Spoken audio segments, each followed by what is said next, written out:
one nation, under God, indivisible, with liberty and justice for all. Moment of silence while you're standing, and I will remain standing.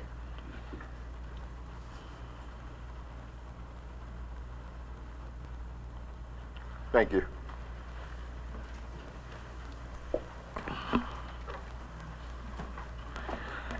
Next on the agenda, before we can go any further, is the election of board officers. Turn that over to Dr. Snowden. Yes, tonight is the night to organize the board for the next year. So at this point in time, we'll open the floor for nominations for officer. It could be either start with the chairperson, or it could be a slate of officers that we would entertain a motion, or a nomination rather. I'd like to make a motion of a slate of officers. I guess go ahead and do that. Yes. For chair, Robert Blair. For vice chair, Lena Bell. For treasurer, Robin Newman. And for secretary, Kevin Townsend. Okay, we have a slate of officers nominated. Are there any other nominations? Are there any other nominations? Okay, no other nominations. We'll have a vote. All in favor of the slate of officers presented, please raise your hand. All opposed? Was that a four? Four in favor of. Okay. Okay, Mr. Chairman, we'll turn it back over to you. Congratulations. Thank you, sir. Public input. We have two persons signed up for public input. Cecile Lane, I believe. If you would come forward, please. State your name, and you are a member of the Franklin Special School District. Good evening. My name is Cecile Lene. My husband Stephen Castro and I have two children in FSSD. Last month, I and many members of our community asked for a mask mandate in order to keep our schools open and ensure all our students continue to learn in a safe environment. Thank you for voting unanimously to implement this simple yet highly effective measure in our schools. Your decision is paying off. According to the FSSD COVID dashboard, we are now 27 positive cases in our district, a 75% drop from 105 cases on August 23rd. Unfortunately, Tennessee ranks first in the nation in terms of positive cases. So until a vaccine is made available for all children 5 and above, let's continue wearing a mask in our schools. Thank you. Thank you. We have Jenny Johnson.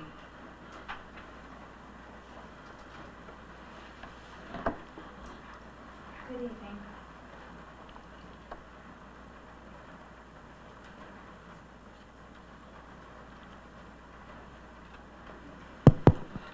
Thank you. Good evening. Well, I'd like to start this off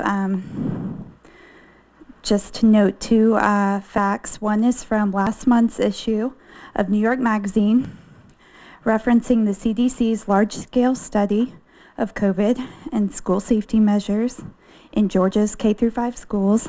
I believe this was studying 90,000 students. Distancing, hybrid models, classroom barriers, HEPA filters, and most notably, requiring student masking were each found to not have a statistically significant benefit. In other words, these measures could not be said to be effective. And according to a University of Oxford study from earlier this year, over 98% of British school children counted as close contacts did not end up developing COVID. My son James is a kindergartner in Franklin Special Schools. He has loved his brief time here so far. We were thankful that Franklin Special began the year without a mask mandate, as James has autism, a severe speech disability, and a smile that lights up a classroom. For these reasons, we did not send him to school in a mask once the mandate was implemented, for which he is being punished. James has already had COVID. However, because he was deemed a close contact of a student with COVID, he was excluded from school last week on the basis of his not wearing a mask. James received speech, OT, and PT at Franklin, as well as special education classes. This is not to ask for pity for James, who thankfully in the past has received private therapy, but to make sure you know how your policies affect the children in your district.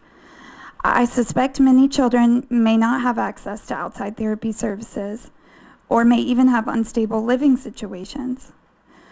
My heart breaks for those parents who have lost children over the past 18 months, but death and hospitalization have thankfully been exceedingly rare for children due to COVID. You report cases and exclusions for the district online, but not hospitalizations or deaths. I assume and hope that this is because each number is 0. And thankfully for staff, there's a vaccine freely available, which prevents serious cases, hospitalizations, and deaths. This is not the normal course of pandemics, and we should be thankful that we can allow our children to live a normal life, while those at risk take precautions. It is not right that we ask children to bear this unnecessary burden, to treat one another primarily as vectors of disease, to normalize the hiding of faces and smiles. Many parents are willing to rally behind you if you make the courageous decision to free your students. I understand that there are outside pressures that may lead you to the opposite decision, but your responsibility is to the students of Franklin Special. Please have the courage to take a stand for these children. And I also want to say I understand that a mask policy is attractive because if cases go up, you can say, okay, we just need to mask harder. And if cases go down, we say, well, the masks are working. And so to me, they don't seem falsifiable. Anyway, thank you so very much for your time. Bye-bye. Thank you. Are there any others for public input at this time?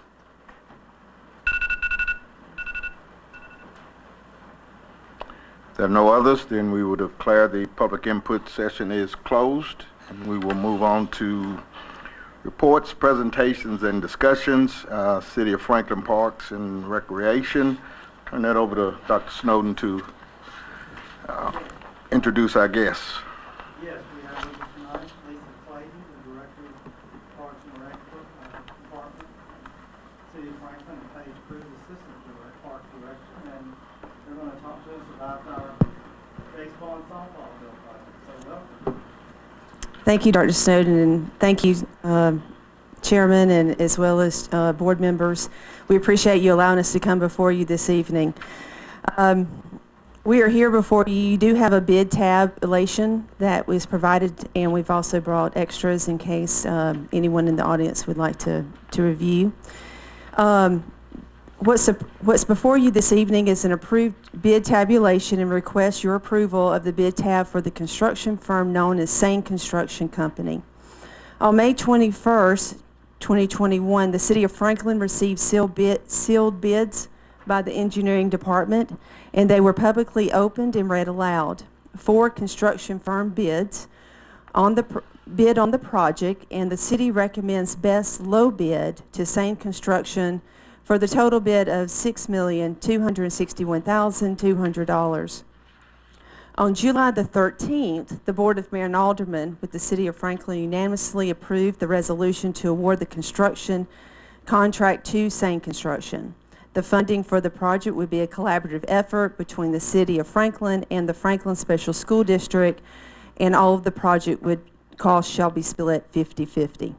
The city is here before you this evening to request your approval of the bid award and to begin construction immediately on the new baseball complex, which has the baseball field and the softball and other amenities that would come along with the concession stand and batting cages. This is a project that we've been working on for about 5 years together, and we're so excited to be to this point. I'm about ready to run a bulldozer myself. So we are about to that time. So what's before you this evening? We would have been before you. We had one meeting in July, and of course, some other things came up in August between the two entities. So we're here before you in September. Any questions, we'll be happy to answer.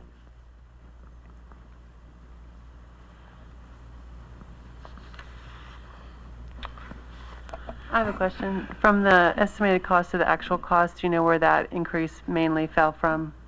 The actual cost and estimated cost, Sure. where the increase? Thank you, Board Member. What we found in construction cost, it was going, we originally had planned for a little over $5 million between the two entities.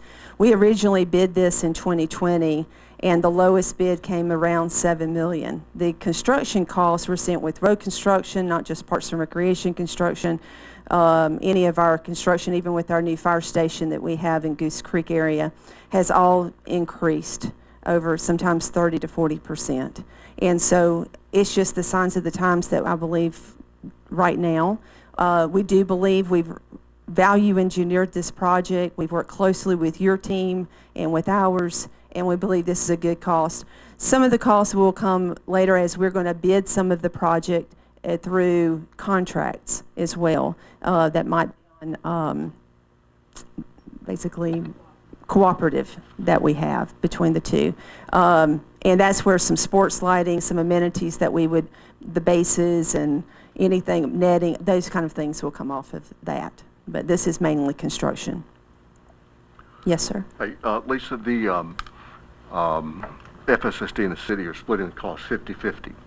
So who owns the contract on this? Just the city, and then we're reimbursing the city, or how does that work? Yes, sir. That's a great question. So the city will own the contract. We are naming Franklin Special School District as an additional insurer on our insurance as we are accessing your property. But we will own the contract. The way we do contracts within the city is on your portion of the 50%, whatever we provide back to you as that 50% cost, we would provide the invoices along with an invoice from the city, but the corresponding invoices for the specific things in which you're paying for. Okay. But we would supply, the goal is with Dr. Esslinger and others with our financial departments is we'll provide you the full amount of the whole construction project, so you would have everything that we have. But we will control the construction project through our engineering department. I noticed that on the line items here, there's one for $250,000, a contingency, and it is to only to be released by authorization of the city. And I'm assuming that will be in consultation with the FSSD. Absolutely. Even though you own the contract, I understand why it's stated that way, but just want to make sure we're consulted on that. Absolutely. Every decision's been a joint decision. Okay, thank you, Lisa. Anything else? Any other questions? Thank you, Lisa. Thank you, Chairman. Thank you. All right. Teaching and learning report. Dr. Decker? Thank you, sir. Tonight, the Teaching and Learning Spotlight illuminates the Summer Learning Camp 2021. A major component of the FSSD's exciting and learning-packed summer of 2021 was the Summer Learning Camp that took place at Franklin Elementary School from June 1st through 24th from 8:30 a.m. to 2:30 p.m. Monday through Thursday. Also known as the SLC, it encompassed both the Summer Learning Camp for rising 1st through 4th grade students and the Learning Loss Bridge Camp, which served rising 6th through 8th grade pupils. The camps came about as a result of the Tennessee Learning Loss Remediation and Student Acceleration Act that was enacted during the extraordinary January 2021 legislative session. And now it's my pleasure to introduce some of the students of the Summer Learning Camp via video.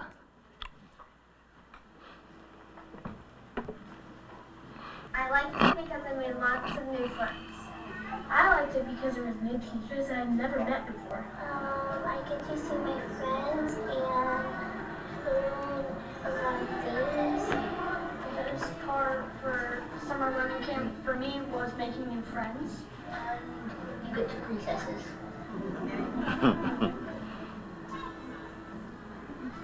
and we had recess first. Team of friends. And best part, well, there really isn't any best part. They're all equal.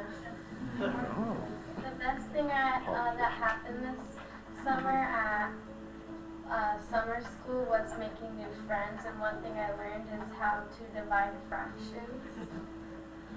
I learned reading and learning and also math equations. You get to learn stuff you already learned to make you get better, and so you get good progress on real school.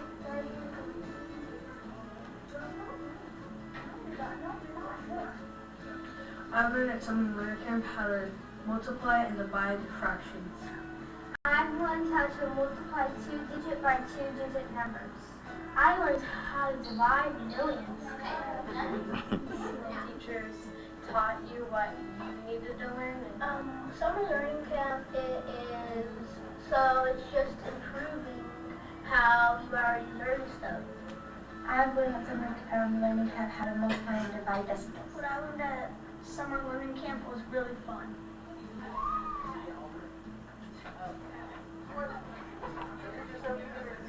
Summer learning camp is different because different kids from different schools come and you can like meet new people. It's different from regular school because I don't know. You get 2 recesses and you only do reading and math. For me, because last year I was homeschooled, it's a lot different because I had to take a bunch of different classes. And where are you going to school next? I'm going to FIS next year. What made Summer Learning Camp so for me is I can look at a problem and know how to solve it because the teachers taught me how to. Another thing that's different here than FIS is that we have less people in our class. Over here we have 12 and over there we have 23 people in our class.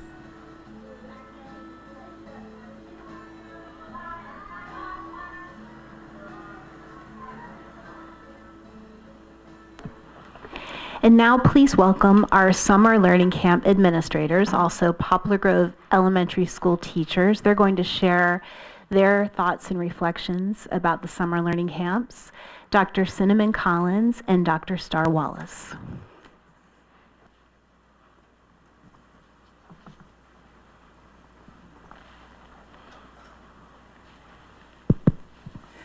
Good evening. I'm Dr. Collins. Thank you for having me here tonight to speak about Summer Learning Camp, for which I served as middle school administrator. As this was the first year of camp, it was a steep learning curve, and I was fortunate to have a great working partner in Dr. Wallace, as well as the support of the entire central office of Franklin Special School District. The first takeaway I'll share with you about SLC was the desire of the students to form connections with teachers, staff, and administration. This was surprising. I didn't expect this. It was evident when students asked if I knew their name. They wanted to make sure I knew who they were, and asked if I would be joining them for lunch and recess, which at first I wondered if they were up to something, but no, it turned out they wanted to socialize and get to know me and for myself to get to know them.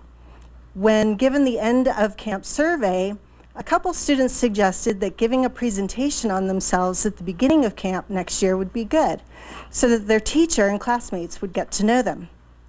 My second takeaway was the enjoyment most students had in attending camp and how clearly they expressed their thoughts on what they learned. Again, this was evident through the end of camp survey and my conversations with students. Students reported that they liked SLC because of the smaller class size and not having to switch classrooms so often. Students reported that they learned how to multiply and divide fractions and decimals, how to figure out multi-step problems, grammar, and my favorite quote, "What I learned was amazing, even though it was hard, I still had fun."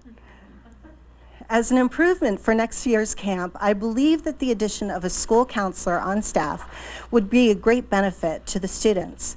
While we did have Mercy Clinic on site, their primary purpose was to meet with their established clients and assist with a crisis if needed. During camp, we found that students had high emotional stress or needs without the skills in their mental toolbox to cope or handle them. Having a counselor on staff to listen to these students, discuss alternative reactions, or provide strategies to handle situations before it becomes a crisis would be a tremendous help to these students. Summer Learning Camp was a great experience, and we expect next year's camp to be just as well received, if not better. Thank you.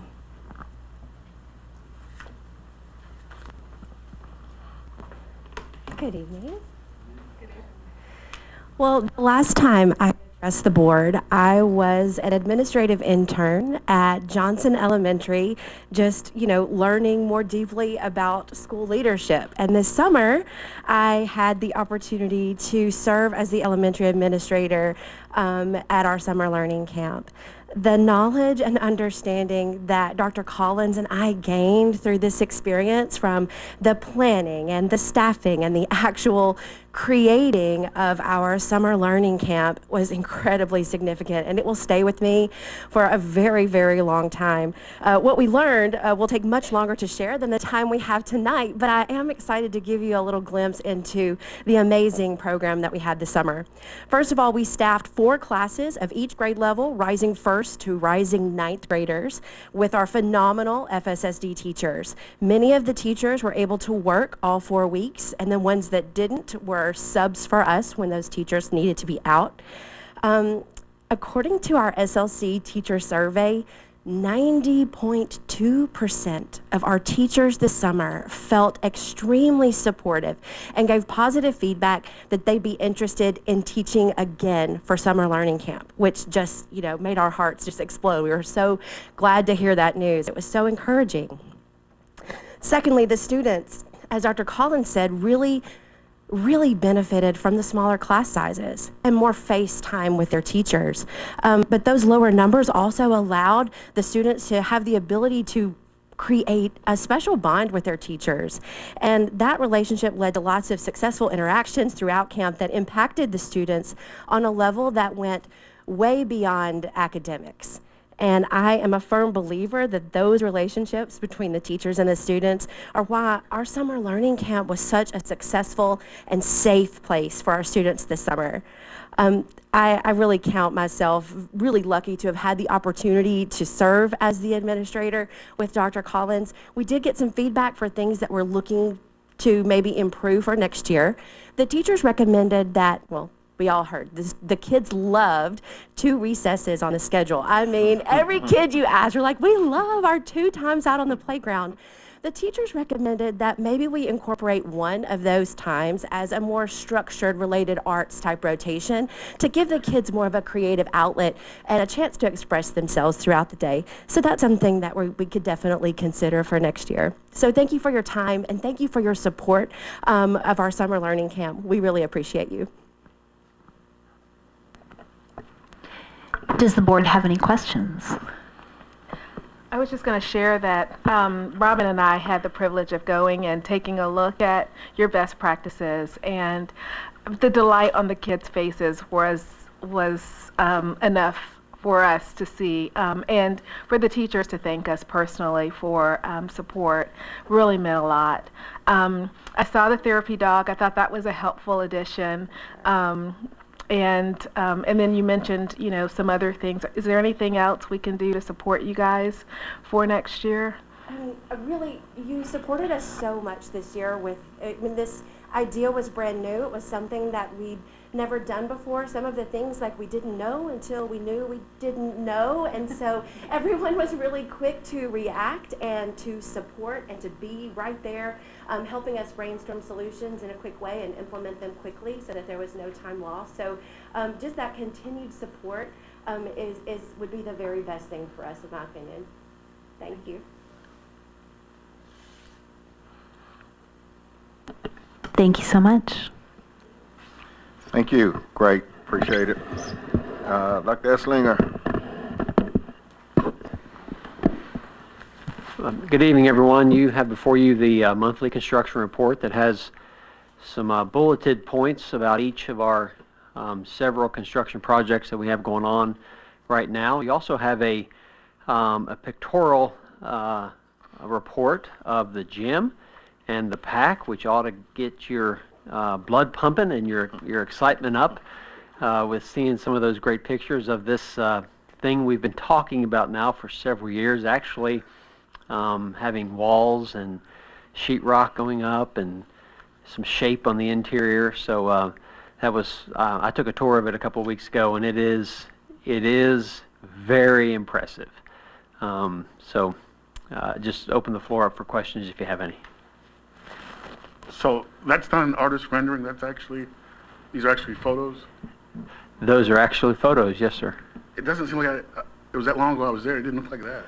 Right. The walls do amazing things inside of a space. Incredible. I had a question. I love the photos. I actually went over there this weekend and drove around a little bit just to kind of see it in person too, which is amazing how much has gotten done. Do we have a time frame on when the ball fields will we be playing on those this spring, our baseball and softball teams? Do we know? No. Will we be playing across at the park, or what will we be doing for that? Because when I drove by there, I thought, oh, okay, yeah, this is probably something that's going to take a while. Yeah, we'll either be playing, the city will provide us with opportunities to play, and they haven't made a decision on exactly where, but they will take care of us and have our teams have a really good place to play their games in the spring. I figured they would. When I drove by there, I'm sure this is not where we'll be. Is the rain causing any delay? Excuse me? I'm sorry. Did I overstep? Okay. Is the rain causing any delay? I'm sure it is. That and some supply chain issues are causing some grief, but we're working around it.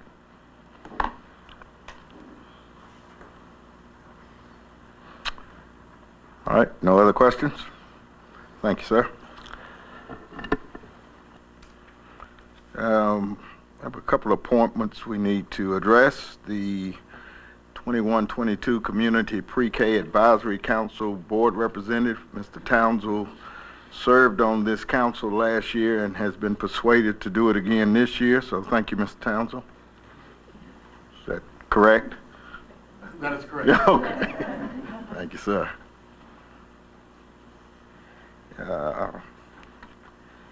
TSBA 21-22 TSBA Legislative Liaison. Ms. Newman served as our representative, and are you continuing to serve? Sure. Unless somebody else wants to. No one else does. They like what you've done. Ms. Newman will serve in that capacity. TSBA delegates for the upcoming 21 TSBA convention.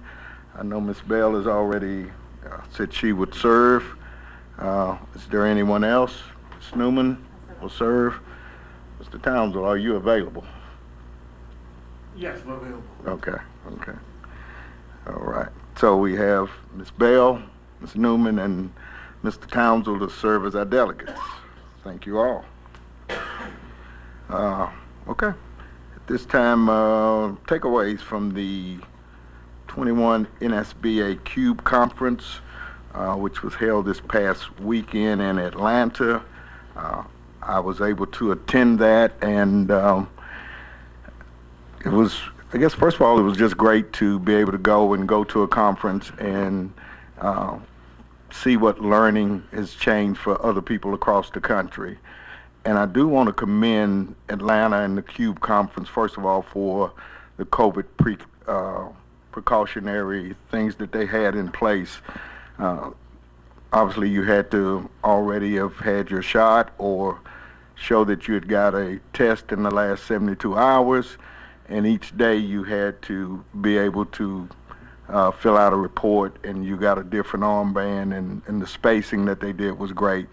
That's just about what they did to ensure that everyone was following the guidelines and being protected. There was more that they did, but I really appreciate how they did the conference and limited everything so you did not feel that you were being encroached on or being crowded or spaced. I thought everyone wore their mask and everyone was very cooperative. Classes, I think the main class that I really got something. There were several classes I took, but there was a class on the board and the superintendent and how you're dealing with COVID and what's COVID meant to your school district over the past year. There were some similar things that we have been doing that was shared, that I was able to share, and then there were some things that we were able to learn, which I will share with the board. I know this is not the forum, but it was great to just hear the different perspectives from across the country as things that are being done. Always when you go to a conference and you get people from different parts of the country, you're going to get a lot of different views of what's being done. So you look at the positives and you also look at the negative, because you want to accentuate on their positives, but you want to learn from their negatives. So that was a good class, and there were several other classes, but for the sake of time, and I know Ms. Bell and Ms. Townsend also were there and wanted to comment. I'll be brief. I too enjoyed the fact that it was very limited. They did not have a lot of people in attendance for the sake of protecting everyone involved. One thing that was super for me was getting to see one of my personal heroes. Dr. Mae Jemison was a part of the speaking, and just to be able to, I mean, she's an engineer, she's an, former NASA astronaut, and she's also a physician, but the fact that she was a product of the Chicago Public Schools, and her mom was a teacher for over 30 years, just spoke volumes to the fact that you can dream big dreams and soar very high. And she was very passionate about the aspect of education and making sure we don't limit any child from any opportunity that they dream of. And she shared a quick story that I know we're, for the sake of time, need to be brief, but she shared initially when they would ask her what she wanted to be when she grew up.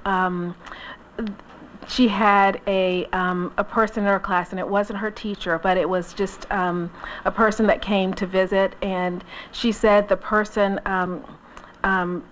everybody went around the room, and she shared she wanted to be a scientist, and the person continued to share, what you mean you want to be a nurse, or you mean you want to be, and she was firm on the fact that she wanted to be a scientist, and just again reiterated how people came in her path to help her dream and move towards the direction of her dream. And I had a chance to walk with her as she was going out, and they were quickly ushering her out. And I was just sharing some about a couple of instances in our district, real briefly, about just students that are really soaring and doing really well in the world of science. And it was just a moment of encouragement for me personally.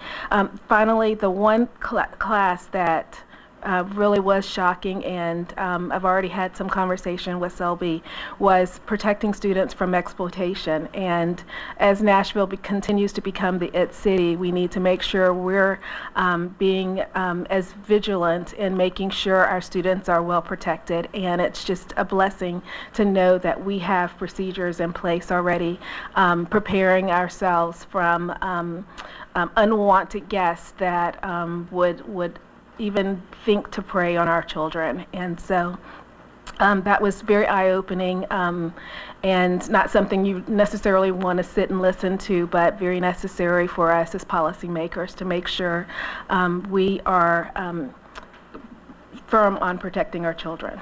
So thank you for the opportunity to attend and to represent the board, and everyone heard about our therapy dogs and all the other best practices I could possibly tell while we were there. Yes, I too went, and I thought it was, the sessions are great, the lunchtime speakers were great, and as you mentioned, the protocols were good. You had to wear a mask anytime you were in the building, unless you were eating or drinking. The tables were spaced apart very far, so I felt very comfortable. And like you said, to be there, you had to either be vaccinated or show proof that you just recently had a test. But I just thought, instead of going through all what I learned too at the sessions, as you said, there's more appropriate time, I'll do that. One story is a lot of the people there are obviously school board members. A lot of school board members are former administrators. When we're in our sessions, everyone knows wear your mask, listen, and everything. But you're going up and down the elevators with people who aren't part of our conference. And it's incredible. Someone gets on without a mask. All of a sudden, somebody 5'2" behind you says, mask, mask. And these people who are like 30-year-old kids who just happen to be in the hotel, immediately, yes, ma'am, put it on. It's incredible.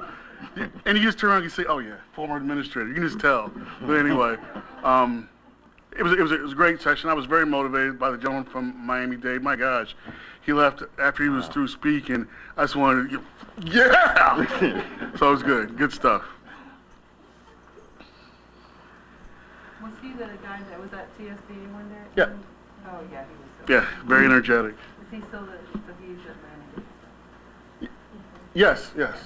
He didn't even need it was a huge room. He didn't even need a microphone. No. The man just yells. He spoke it here at one of our conferences. He did. Excellent job. All right, thank you all. Thank you. Next, approval of the board agenda. Yes, Mr. Chairman. I know, unless Dr. Esslinger knew, I don't think either one of us were given the information that the board would need to approve the bids for the ball field, since you had already voted to be a 50% participant in phase 1 of the master plan. But since that is an expectation, I think it would be appropriate if the board would accept adding the consideration of awarding the contract to the same construction company for the ball fields in the amount of $6,132,200, if that's possible.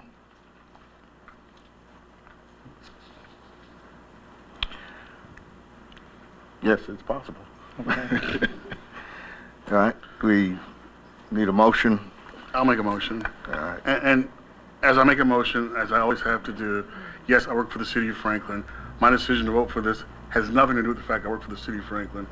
I said this before I started working for the city of Franklin. This is a great idea, how fortunate we are. So I've made my disclaimer, but yes, I make a motion. This is to add it to the Add it agenda, to so the- this would be add number. it to the This agenda. this would.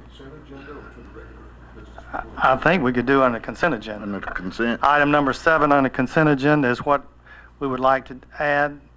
If we could Okay. then have a motion on the approval of the board agenda with that With addition. that addition. Yes, that's my motion then. Okay. Thank I'll you. second. Council motion, I heard a second. Robin? Okay, To go on the consent agenda. okay. Yes. All right, so we have the board agenda, approval of the consent agenda. Need another motion? Or do we not? We're good. Do we need to vote on? So I made a motion. To approve the board agenda. Consent. Approve the consent agenda? Well, we need to approve the entire board agenda. Did we vote on that? Yeah, Okay, I'm sorry. we've got, We had a motion and a second. Did I miss the vote? We did I not vote we apologize. did not vote. Okay. Yeah, vote on that. Vote on the board agenda. Okay. All right. Now the consent agenda.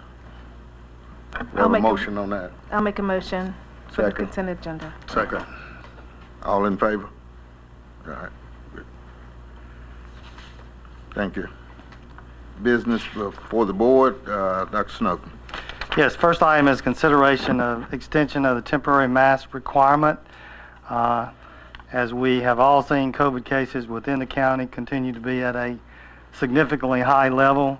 From the district data perspective, the number of positive student cases as well as the number of student exclusions have significantly dropped from the previous 2 weeks. Our school district and individual schools continue to use those mitigation protocols that were in place at the beginning of the school year, as well as the mask requirement that became effective on August the 23rd. We're confident that all of these mitigation protocols, including the wearing of masks, is helping to lessen the spread of the virus. We don't have any empirical evidence that states that. We do know and we are extremely confident that the use of the mask has kept a lot of students from being excluded due to the fact that if both the person that is positive with COVID and the close contact are wearing masks, then you do not have to exclude those individuals. So that is one reason that, and I think a major reason why our numbers for exclusion have gone down. As of the week of August 23rd through the 27th, we had total positive cases of 105. This is both student and adults or staff. We had total exclusion that week, 475. The week of August the 30th through September the 3rd, there was 107 cases. Positive cases, 311 total exclusions. The week of September the 6th through the 10th, we dropped to 49 total positive cases and 165 total exclusions. And the week of September 13th through the 17th, we had a total number of positive cases of 27 and total number of exclusions of 94. Obviously, our main goal, or main goals, I guess you would say, is number one, to keep people, both as students and staff, as safe as possible, and number two, to keep students in school. And that's the reason that we have instituted and implemented the protocols, and the board approved those mitigation protocols, including the mask. We're certainly appreciative of the support by our staff, by our families, in encouraging the use of the mask to help continue this mitigation of the virus. We are recommending that we extend that current mask requirement through the end of the first semester, actually until January the 11th at midnight. That's after the January 10th board meeting. Normally the board does not meet in December. That doesn't mean that we wouldn't have to meet in December for some reason. But that way it's not something that we have to address every month. But you could address it if COVID somehow completely disappears, or we see the need not to have to wear mask as a mitigation protocol. You could still add that to an agenda in the future. But I think obviously the vaccination for children 5 through 11 is not going to be available until later on in the fall, early winter. So at this point, that is our recommendation. Thank you, sir. Is there a motion to approve? Mr. Chairman, I'd like to make a recommendation and a motion. With the expiration date of this being July the 11th for the staff recommendation, that puts it out. January. What did I say? July. January, yeah. That puts it out on our long-term radar. And by default, we of course can come back in, as Dr. Snowden said, and change an agenda to make it an agenda item to address it at any meeting we want to. However, I would like to see this on our short-term radar, where we're constantly monitoring it and trying to justify reasons that we have to extend it out, as opposed to finding reasons to shorten it before January the 11th. Therefore, I move that we extend the mask mandate to midnight October the 11th, which is the next board meeting.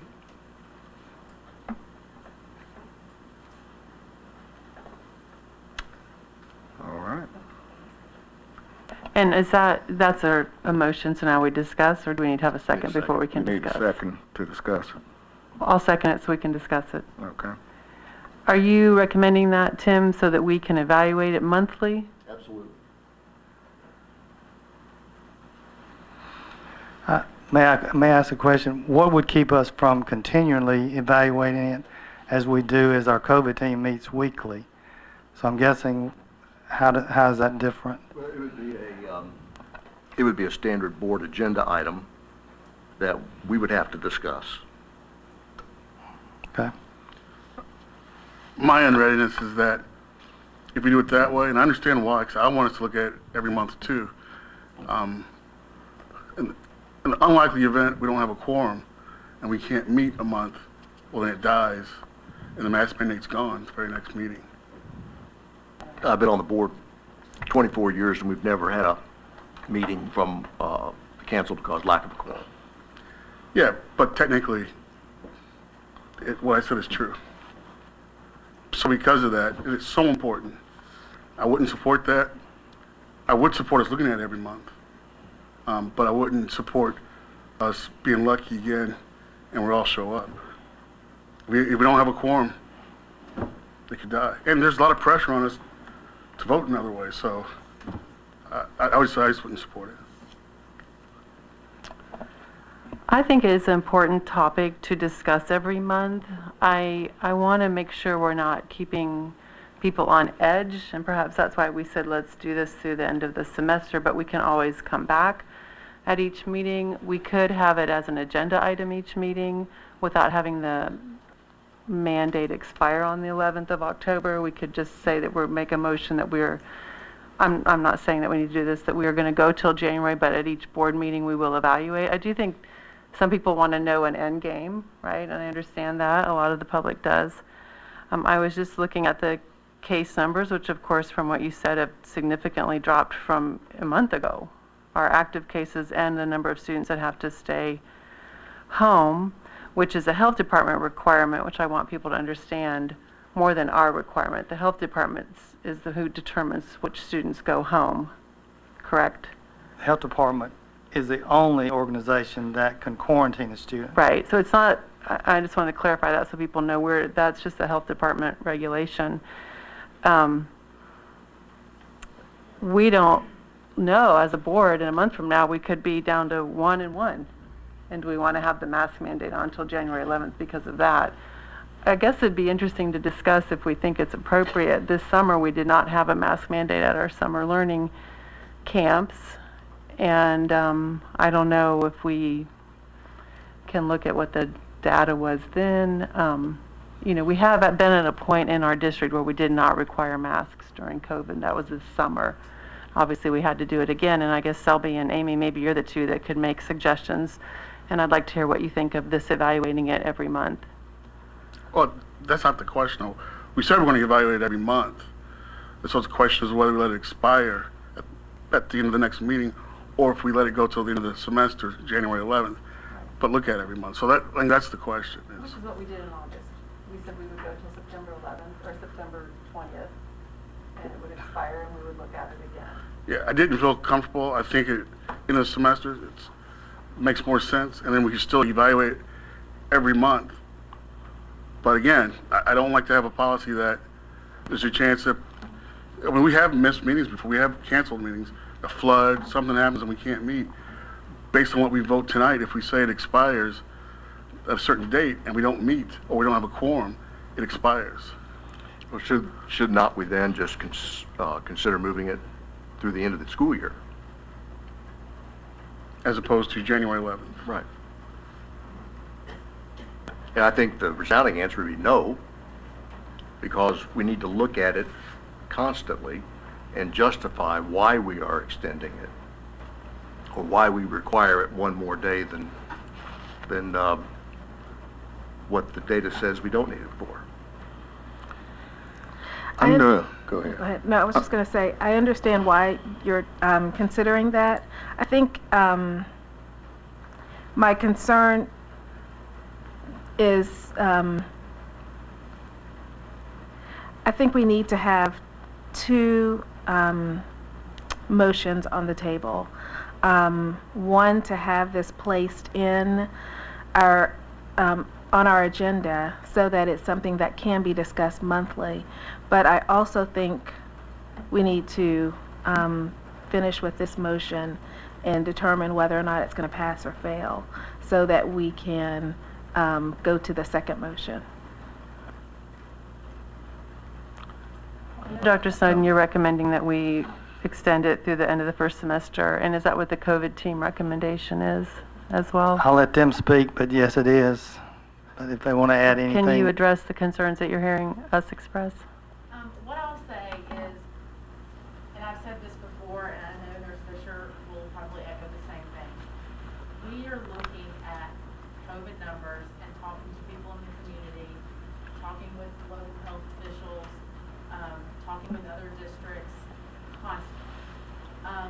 would like to see is the recommendation that Dr. Snowden put forward, just because it gives us some time to let the numbers go down even more, gives us more data to make decisions later on, and with the caveat being we can always circle back and talk about it if something dramatically changes and Dr. Snowden doesn't feel that that's something we would recommend as a COVID team for it to go through January. It can always come back to the table, but I think that is what the recommendation is from the COVID team at this point. We share information with you guys freely. Anytime you have questions or concerns or would like to offer your input, or just, like I said, just ask questions to the team. Anytime, day or night, we're happy to answer those questions. And I know Dr. Snowden is as well. So I think as a team, that's kind of where we fall, with the understanding that the data collection and constant conversation is happening constantly. And then again, it can always be revisited at a meeting if that's something that you'd like to do. Mr. Chairman, if Ms. Newman will withdraw her second, I'll withdraw my motion and remove that we accept the recommendation of Dr. Snowden and staff. And I don't think a second motion about agenda is necessary, since the executive committee sets the agenda. Okay. I'll withdraw my motion. I would like to have it as an agenda item every month with updates from the COVID team and our numbers, because I also follow, I also follow the links that you sent us, Selby, back in July, and the active cases are going down in Williamson County. They're still at a pretty high level, considering even last year we might not even been in school. So I appreciate all of that information, but I know that there are many people in the community that want to know that we're looking at this publicly and discussing it, because none of us want to see our children and staff in masks, but we also want to keep everybody in school and keep them healthy, which is what you said already, and those are our two priorities, health and in person. And so if we could add that it's going to be on the agenda every month, and maybe it would be anyways, or that doesn't have to be part of the motion. Okay. Let me clarify one thing. Yeah. Do you want it on as an agenda item under consideration or under presentation? Yes, excuse me. I think we can, I think we talk about this in two different forms. Under reports, presentations, and discussions, it can be discussed. When Dr. Snowden gives his COVID report, it can be discussed by the board. So I think if we look at it like that, there's a couple opportunities during a board meeting to discuss it. So I would go with Tim's withdrawing the motion, and we go back to the original motion. Well, if Tim made that as a motion, I want to second that. I think. Yeah, I withdrew mine, so I can second that. And I think if it's on a report, then if we decide we want to move it to an agenda item, we could. It gives us the opportunity to always discuss it, and if we need to do something more, then we can. So I'm confused. Where are we? Yeah. Call the question. All right, we've had the motion. Okay, we can vote now. All in favor? All right, thank you. Thank you, sir. All right, Dr. Snow. Yes, item number 2 is the ratification of the FSSD tax rate for the fiscal year 21-22. This was approved by the board at the July meeting. So we're revisiting it based on the actual certified rate. It's still the same, would be the same rate as you recall, just as a reminder. This budget approved a salary increase of 5% to our employees. Also, we discussed during the budget process the consumer price index and how that had taken a toll on employees, well, everyone, not just our employees, but everyone. It increased over the last 12 months, or the 12 months from July, the previous 12 months, to an increase of 5.4%, which was the largest increase, as you recall, and the same for the period ending in August 2008. And as we said then, it's a significant impact on all of our consumers, not just our employees. The total cost to fund the 21-22 increased compensation package for our employees was $2.3 million. the amount of additional tax revenue needed to fund that employee increase of 2.3 and to offset the positions that were being funded by one-time federal dollars was 7.80 cents. 6.2 cents of that increase was to fund the increase for employees, and the other 1.6 would partially offset those one-time funded employees. So now we're asking the board to ratify that amount tonight. All right, thank you, sir. Is there a motion? I'll make a motion to ratify. All right. I'll second. Second, Ms. Bell. Discussion? Since this is a financial issue, we'll do a roll call vote, starting with Ms. Bell. Yes. Mr. Blair, yes. Mr. Townsend? Yes. Mr. Stillings? Ms. Newman? Yes. Thank you, sir. Passes. Dr. Snowden? Item number 3 is an additional contract with Navajo's Construction Management Services. In January 2020, the FSSD contracted with Navajo's Construction to provide construction management at risk services for the project that included the FSSD Performing Arts Center and the Poplar Grove Gym. As a reminder, that process for the selection of the professional service involved the executive committee and the associate director of the school for finance and administration, holding meetings with each of the construction management firms who responded to the request for proposal. We're now recommending to add another project contract that would include the transportation maintenance central office complex on the Eddie Lane property. The proposed project includes a renovation of the larger building, which would be the maintenance and transportation building, located on the back part of that property, and the eventual construction of a new central office facility. Our legal counsel, Mr. Cagle, has reviewed and approved all legal aspects of the contract with Navajo's. We recommend approval. Thank you, sir. Is there a motion to approve? Mr. Stillings, is there a second? Ms. Newman seconds. Discussion? When Nabholz came on the scene back in 2020, they were a new entity to Tennessee, new to the district. We put a lot of faith in them. How they performed?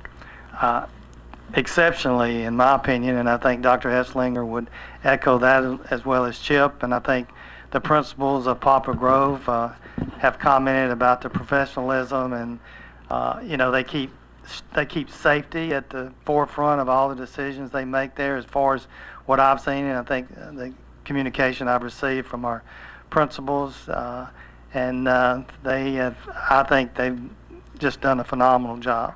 Dr. Hesslinger, I know you work more closely with them than I do.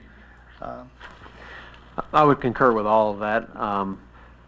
I've been through you all know I'm not in the business full time, but I've been through a school renovation and saw a lot of the way things shouldn't go.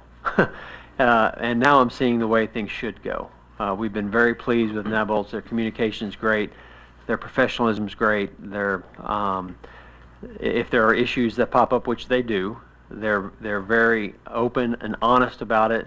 They communicate up front, and they also bring solution. And that's a big piece to what they bring, is their experience and their solution-oriented approach to problems. But yes, we've all been very pleased with them. Thank you, gentlemen. I think this is why we're looking at them again. We've had a motion and a second. Since this is a contract, roll call vote. Again, Ms. Bell. Alina Bell, yes. Mr. Blair, yes. Mr. Townsend. Kevin Townsend, yes. Mr. Stillings, yes. And Ms. Newman. Yes. Yes. Thank you. Pass. Dr. Snowden. Yes, item number 4 is annual contract to audit accounts. Matlock Clements, PC, has provided the contracts to conduct our audits, financial audits of the district for the period July the 1st, 2021 through June 30th, 2022 at a fixed auditor fee of $28,500. The fee is the same amount that has been in our contracts for the past 9 years. There are 2 contracts, one for district accounts and one for individual school activity funds. We recommend approval. Thank you, sir. Make a motion we approve. Is there a second? Second. Ms. Bell, any discussion? Again, let's roll call vote. Ms. Bell? Alina Bell, yes. Robert Blair, yes. Kevin Townsell, yes. Ms. Stillings? Ms. Newman? Yes. Thank you. Dr. Snowden? Item number 5 is a policy revision, second reading, teacher tenure 5.117. As reviewed in the last regular board meeting, TSBA Director of Policy and Staff Attorney has given updates to this policy based on recently passed legislation. Due to the cancellation of TN Ready tests during the pandemic, there are no teacher evaluation scores from the 1920 school year. Public Chapter 2 from the special legislative session clarifies that the 2 most recent evaluation scores can be used when determining tenure. Additionally, Public Chapter 378 changes the requirement for providing notice of non-renewal to teachers. This notice must now be sent to teachers by certified mail, overnight carrier, or email so that it will be received within 5 business days following the last instructional day. The model policy has been updated to also align with both of these legal changes. The title changes from procedures for granting tenure. References are also updated. There were no updates requested or changes by the board upon first reading. The administration recommends approval of the second reading. Thank you, sir. Is there a motion to approve? Motion. Mr. Townsell, is there a second? Second. Ms. Bell, any discussion? All in favor? Thank you, sir. Item 6, policy revision, alternative education, 6.319. This is also a second reading. Per TSBA Director of Policy and Staff Attorney, Public Chapter 229 creates another exception regarding assignment to an alternative school or program. Now the Director of Schools is not required to assign a student to the alternative school or program if either, number 1, the student committed an offense of violence or threatened violence, or an offense that threatened the safety of other students in the school, or number 2, the location of the alternative school or program is on the same grounds from which the student was disciplined. TSBA has also provided model language to update our policy to include this exception. Clarification on the wording of the description was requested at the first reading. Either reason listed above is reason for not assigning a suspended or expelled student to an alternative school or program. So we recommend approval of second reading. Make a motion, we approve. Is there a second? Second. Ms. Bell, second. Is there discussion?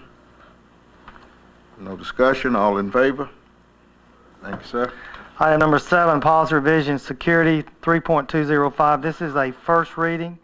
Districts must now include cybersecurity in their safety plans. This will be included in the state level template. Districts are tasked with identifying how to keep these networks and technologies safe from cyber attacks and other cybersecurity threats and incidents.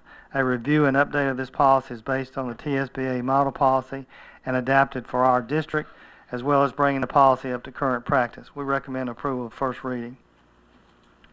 Thank you, sir. Is there a motion to approve? I'd like to make a motion to approve and waive second reading, please. I'll second that. Motion to approve and waive second. Any discussion? All in favor? Thank you, sir. Item number 8, policy revision, insurance management 3.600. First reading. This revision request is to further outline the stipulations of the post-retirement benefit for retirees of paying the cost of health insurance at retirement until the age of 65 who were employed prior to the 2009-2010 school year without a break in service. This better meets the intent of the benefit provided by the board for this group of personnel. We recommend approval of the first reading. Motion to approve. Mr. Newman, second. Second. Mr. Townsell, any discussion? I have a question. I had a question on the page 2. I didn't know if we need, what I'm understanding is that this is for the individual employee's plan, not their family plan or spouse. But then on the last line, page 12, line 12, retired employees will be permitted to pay the difference in an individual plan. Do we not cover the individual plan for the retiree? They're allowed to pay the difference between the individual plan and the family plan. Okay, I wasn't sure when I read that if that's what that meant.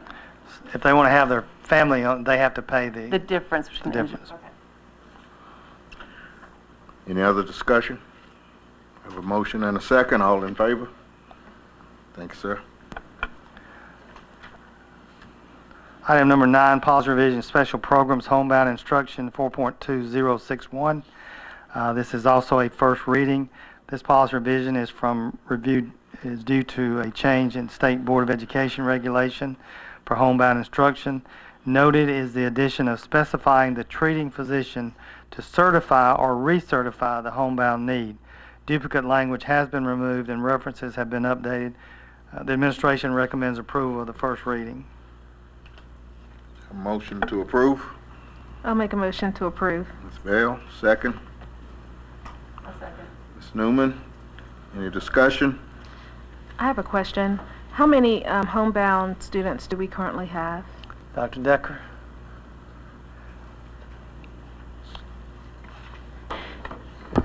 I'd like to double check the exact number, but it's fewer than 5 at this point. Okay. But I'll get back to you with the exact number. Any other discussion? Motion and a second. All in favor?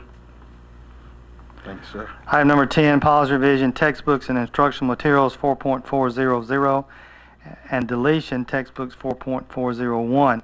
This is a first reading. TSBA has provided a model policy for direction on combining the current policies for instructional materials, which is 4.400, and textbooks 4.401 to clarify the relationship between textbooks and instructional materials. With approval of this update, the title of policy 4.400 changes from instructional materials and is rewritten to combined policies, and policy 4.401 textbooks will be deleted. Also included in the rewriting of this policy under the selection heading is a provision for seeking a waiver to use materials that are not included on the list approved by the State Textbook Commission based on a new State Board of Education regulation. To date, we have selected materials on the state list and have not requested any waiver. The administration recommends approval of the first reading. Thank you, sir. Is there a motion to approve?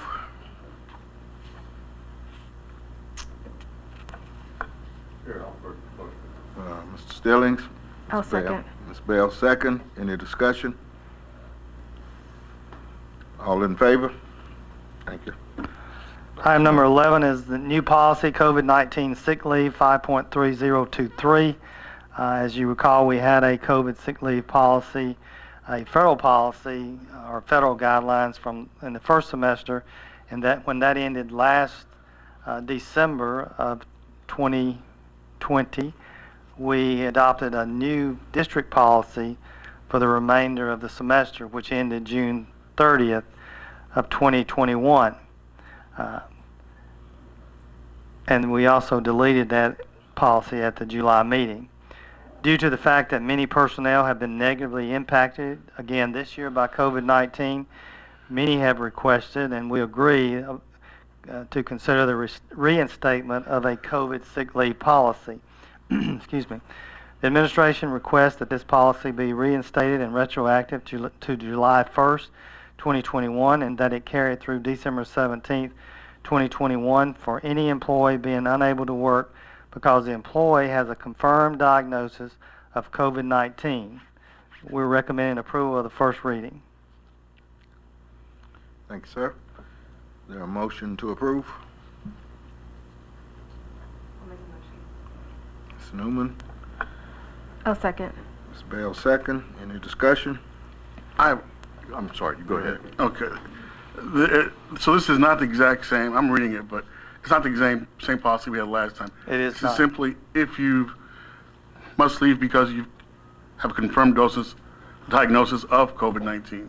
That is correct. And is there any distinction made whether you've been vaccinated or not?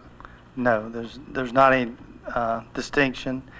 Legal counsel has recommended that we not distinguish between whether or not an employee who contracted the virus was either vaccinated or not vaccinated. What was the basis for that recommendation? Without getting too far into it, he thinks that, number one, we're opening ourselves up for people who, for whatever reason, would file EEOC complaints because of that. Because if they had a legitimate health or religious reason. And then, quite frankly, the time constraints about investigating each employee who, if we ask if they or volunteer that they were not vaccinated, of why they chose not to be vaccinated. So I asked him again tonight prior to the meeting if that was still his thought, and he said absolutely. That's his advice. If the board wants to change that, that's up to you.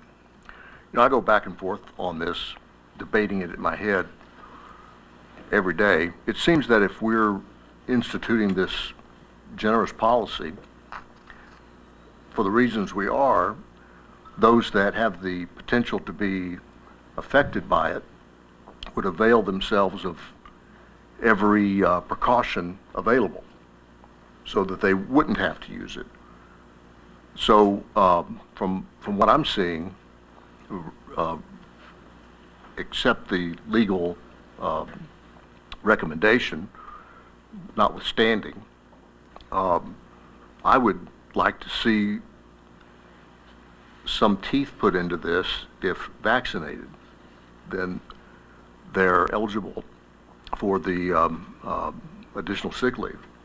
However, I'm sure Chuck has reviewed this for multiple districts across the state, and if the threat of litigation is causing us to do this, I don't necessarily think that's the reason why, because in my mind this is the right thing to do. And if I may say, we've had a lot of discussion, Ms. Duke and Dr. Hesslinger and I, and as well as some other members of all the members of the COVID team. I mean, I certainly understand your point, and we have debated that very item when looking at this. Can I just add a thought? I think one thing that does add teeth is that last year, people also received the COVID sick leave if they had to quarantine. Whereas this year, my understanding is if you are unvaccinated and have to quarantine, you take your own. Now, if you're vaccinated, do you have to quarantine as a teacher if you're exposed? As long as you don't have symptoms. If you're Okay. vaccinated, you do not have to quarantine unless you demonstrate symptoms. So there's a caveat. Would that vaccinated who has well, then they would be a positive COVID test. But the staff who have had to exclude because of close contact who are not vaccinated will not get this 10-day. Not in this proposed policy. So that is kind of where the teeth is in my thinking. They may not have COVID, a staff member, but I'm just asking you if a staff member, this is where it gets complicated. If they're masked and they're exposed to a student who's masked, they don't need to go home. That's correct. Regardless of vaccination status. That's correct. So when we've had like not that many staff have had to quarantine, what has been the scenario there for staff who have had to quarantine? Do we know what the scenario is? You know, prior to, at the beginning, they said the two mask people only has to do with the students, but then it has since been changed, I guess about a month ago, and it applies to teachers as well. The teachers' mask and the students' mask, they don't have to quarantine. Be excluded. Right. So if a teacher is being excluded who does not have COVID, would we assume that teacher's not wearing a mask then? Or is non-vaccinated. If you're unvaccinated, without a mask on, you would be excluded. Right. And then they wouldn't have the sick days. Okay. Is Dr. Stone, is there any indication on the fiscal impact from July 1st through today or the nearest date possible, and what this amount would equal? I know Ms. Duke looked at that, so I'm going to put her on the spot. Ms. Duke? We're looking, this would affect about 60 of our staff members. 60? Based on our COVID numbers. And how many days total? I don't have the total days. You know, you're excluded for 10 days. Of course, a weekend would fall there, so it would be about 8 days, give or take, for a case. Okay.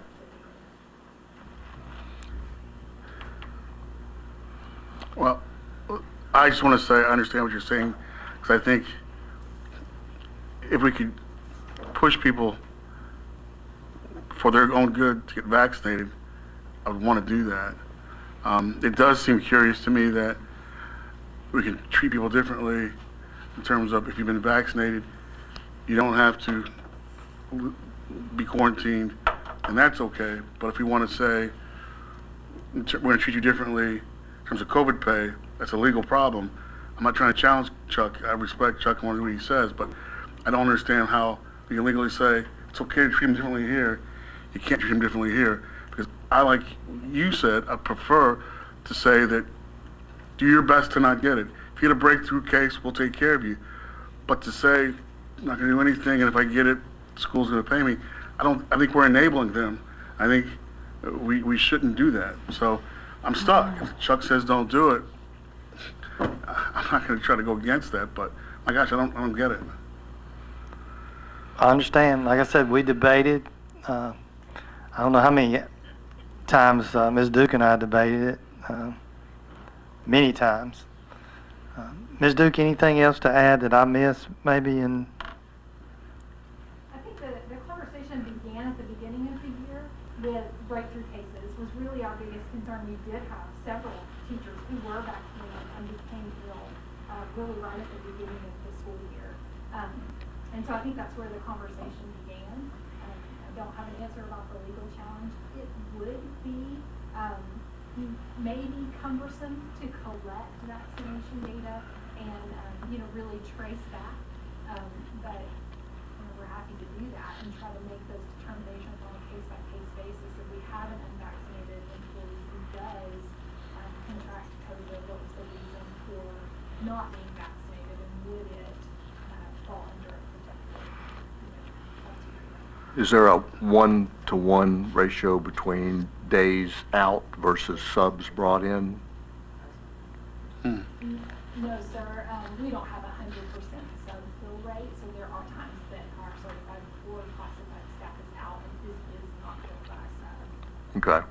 I mean, I just calculated it at $100 a day. The cost of the sick leave, that's $48,000 that we're talking about here, plus any amount we would have to pay for a sub to come in. Wow. And just to clear up this piece, we can't assume if somebody has to be quarantined, and this is just a technical point here, we can't assume that they weren't vaccinated, because really, it's about disclosure. We don't really have to start tracking who has been vaccinated or not.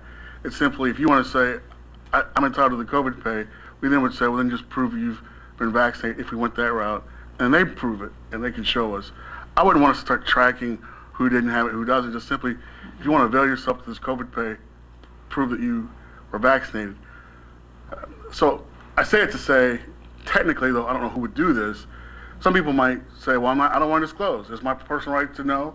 I got vaccinated, but I don't have to tell the school system, so I'll just go off and use my sick day. So I just want to throw out that point. It isn't 100% that if a person is, is quarantined, it's because they weren't vaccinated. It's either they weren't vaccinated or they choose not to tell us, which is their right, whatever that's worth. So anyway, I'm back to, I would like to do it. I would never go against what Chuck's advice. I just don't get it. Any other discussion? Had a motion and a second. No other discussion. Ready to vote? You mentioned no more discussion, but No, I said any other discussion. Dr. Snowden, one of our previous policies, we had to go back and get some additional clarification when we came back in. Is this such a case where we would do that? Sure, we'll be willing to speak to Mr. Cagle again and to do some more fact-finding, and this is just the first reading. But you may not want to adopt a first reading if we are going to have some changes. But we do that in any other policy. When you have a first reading, then sometimes we come back and make changes on second reading. But we'd be glad to further do that. discuss that. I think this potential change, though, would be a 180. Yeah. Or at least a 90-degree switch Sure.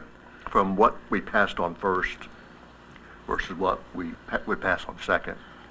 I mean, I also want to say I want all of our staff, administration, everybody to feel supported that are vaccinated, that get COVID, and are told they can't come to work. You know, and then they're forced to be home and they have to use their own sick days. We're hoping that will happen less and less and less. As the data has shown us, we have less and less people from the beginning of the school year out than we have right now.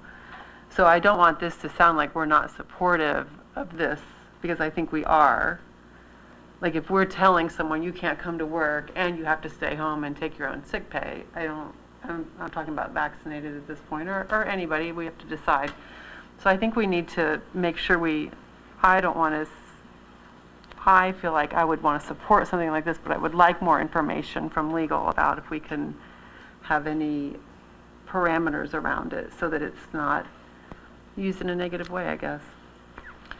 What if you chose to table this until the next meeting? I mean, it's going to be retroactive, and we've already had some employees, obviously, that have already had COVID and been out, and we can always provide them with the days COVID leave back into, and put their sick days back into their bank, so to speak. So would you like to, I mean, that's just an idea, whatever the board would like to do. I definitely wouldn't want to pass on first reading and then, as you say, make a material change. So I really wouldn't do that. So if you're suggesting that the next best option is to table it, I support that. We have a motion to. Then I make a motion that we table this. And I'll second. Who made the original motion? Yeah. Oh. Yeah. That's right. Do we need to withdraw the? Did I? Robin. Oh. Robin, second by Elena. Okay. I will withdraw the original motion. And I will as well.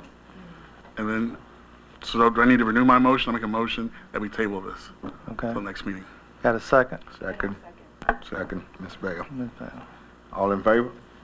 All right. Thank you.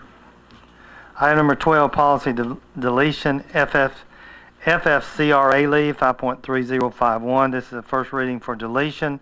As written into the policy, the expiration date of this policy was December 31st, 2020, coinciding with the expiration of the Families First Coronavirus Response Act. This request is to delete the policy, and I would respectively request that you waive second reading and adopt on first reading if you're willing to do that.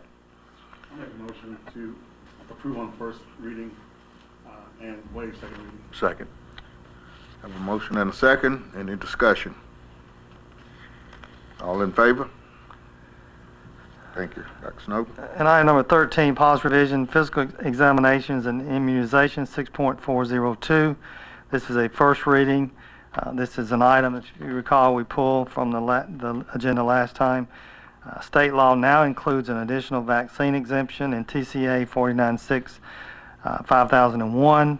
If in the future any COVID-19 or variant vaccine is required for students, an exemption will be granted for individuals whose religious tenets and practices conflict with the vaccination. This is in addition to exemption provided by TCA 496-5001 due to medical reasons if the student has a written statement from his or her doctor excusing him from such immunization. TSBA has provided updated language for this additional exemption. We recommend approval of the first reading. Motion to approve. I'll make a motion to approve. Okay. I'll second. Any discussion? Dr. Snow, was there any change in the recommended policy verbiage from when this was presented last month? Yes. So it is a little It's different. It's clearer now. Well, it is more clear than it was, and TSBA had also received questions from at least one other board about that. So they made those changes, and they provided those recommended changes to us. Okay. And I have a question. this isn't really a decision on whether or not we support exemptions. It really is, you're saying it's state law, so we need to comply. Yes. Okay. I think last time we just discussed the policy verbiage that interpreted the state law. Once we read it, we think, what does this say? Yeah, it was ambiguous, to say the least, and TSBA did recognize that. And I think they've even changed their model policy to, if they send it out to other school districts. Got it. Any other discussion? Had a motion and a second. All in favor? Thank you. Director of Schools report, Dr. Snowden. Yes, we'll continue to review the COVID-19 data both in the county and locally. We will continue to provide weekly notifications through our dashboard to our parents and employees, and we'll continue to be transparent within the guidelines and compliance of HIPAA and any related confidentiality. In our weekly meeting with the mayors, Williamson medical health officials, and other local government officials, there continues to be a concern about high numbers of in the county, as well, and they have dropped some. But the hospital is still dealing with a lot of COVID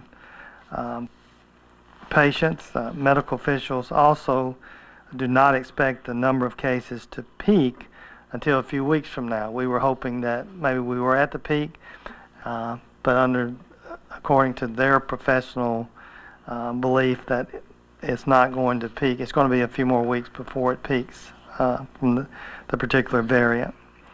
Exciting news, and I know you've seen this. We've had press releases, and I know the schools have been celebrating, but we had 5 schools earn reward school status. We're pleased that despite all the challenges teachers, administration, and personnel had during this past year, Franklin, Liberty, Moore, and Poplar Grove Elementary, as well as Freedom Intermediate, received reward school status. So that is worth based on a 0 to 4 score. Schools are scored annually on a calculation of student achievement results, TCAP, student growth, TVOS, chronically out of school student percentages, and the growth of students taking the English language proficiency assessment. These 5 schools scored at least a 3.1 overall grade on the calculated results. Director of Schools Advisory Council, the members of the Director of Schools are in the process of being selected from each site. Our first meeting is scheduled for October the 7th. Did we change that date? We did. That schedule, do you remember? Anyway, we'll get back. Yeah, I can't remember but we did change it. It's not October the 7th, but we'll get that information to the board. The Advisory Council is composed of employee and alternate from each school, representatives from the Central Office, the Central Office Annex, FSSDEA, Maintenance, Landscaping, and Transportation. The meetings offer opportunities to celebrate successes at each site and department, as well as to bring concerns and questions to the Director of Schools. Complaint managers for the FSSD, the Director of Schools has appointed the 2 associate directors as complaint managers for the FSSD in accordance with the Complaints and Grievance Policies 5.501. Our fall break is scheduled for October the 11th and 15th. I know we said earlier that when we were discussing the board meeting would be the 11th. It's actually that next Monday. District offices will be closed as well during this time. We're coming up on the 2-year expiration. I know Carol has communicated to you about the Board of Distinction in recognition of outstanding performance. And to renew this, you've been sent individual self-evaluation. I think many of you or all of you may have completed that. And so we hope that we'll continue to, or would like to certainly have you recognized as a Board of Distinction for all the positive work you do, the outstanding work you do. And we look forward to possibly, or to renewing that, not possibly, to renewing that Board of Distinction status. And then there's some updates on conferences and on meetings. So that's all I have. Thank you. Thank you, sir. Any questions for Dr. Snowden? So in order to maintain that Board of Distinction, we need to all attend September 23rd's fall district meeting, correct? Virtually? Well, you have to have a majority, so that means 4 would have to attend for us to meet that particular part of the criteria. Thank you for that clarification. That's virtual? That is virtual.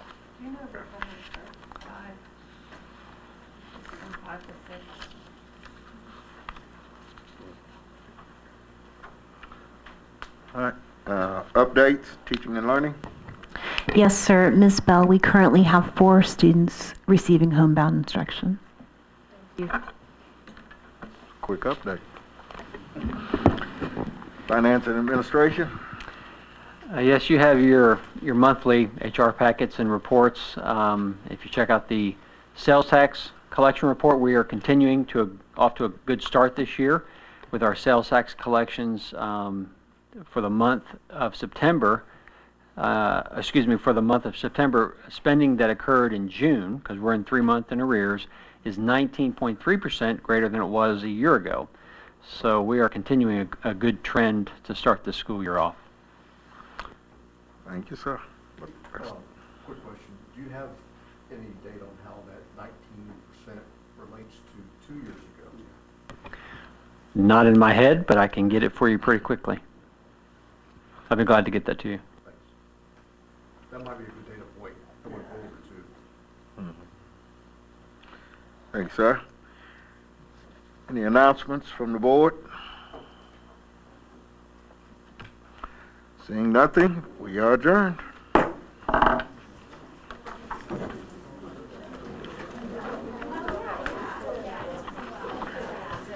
Yeah, I think everybody's,